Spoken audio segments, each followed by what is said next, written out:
A guten Erev Shabbos. This past Sunday and Monday, I participated in an educational conference in Florida organized by the Menachem Education Foundation.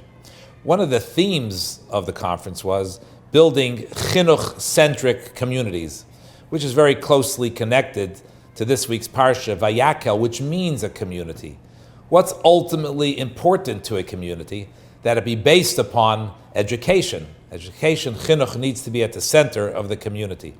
One of the main speakers on Sunday was Rabbi Aaron Kotler, who up until a couple of years ago was the president of Beis Medrash HaGvoya in Lakewood. It was actually quite interesting, the fact that Rabbi Kotler came from Lakewood to address 40 Lubavitcher principals and heads of school. He's talked about the fact that those involved in chinuch and education, and those involved in general in the community, need to recognize that it's a tremendous chus, it's a merit to be involved in these type of things, and they need to approach their work with positivity, regardless of the inevitable challenges and situations that appear and occur. He related a very interesting story that occurred with his father, Reb Schneier Kotler, who was the Rosh Hashiva of Beis Medrash HaGvoya. There was once a period of time in Lakewood where the city got very involved in monitoring everything that's going on in the yeshiva and in the dormitories, and they prohibited the talmidim, the students, to have their own toaster ovens and urns in their private rooms. This irked a lot of the students.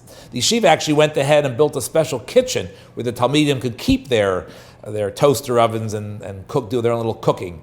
But the students were still not happy. They wanted the toaster ovens in their private rooms. One Friday night, Reb Aaron Kotler comes with his father, Reb Schneier Kotler, Olav Shalom, into Reb Schneier's office, and he notices that someone had come in and caused damage in the office.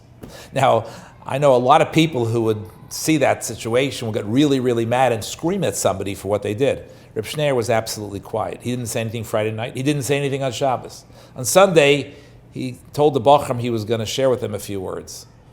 He ended up talking to them about what it means to be a Ben Torah, someone who's involved in Torah study, the tremendous merit, the tremendous responsibility. He did not mention the incident, the episode at all. He just talked about, in a positive, upbeat way, as to what a Ben Torah is. He later explained that, he said, evidently, if a student can do something like that, he doesn't appreciate who he is and what he represents. And the best way to change that behavior is not by criticizing him, not by putting him down, but by rather sharing with him who he is, what he represents.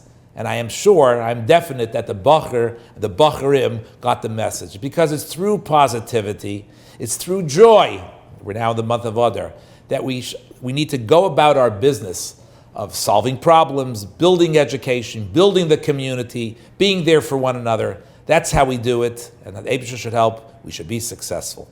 Have a wonderful Shabbos.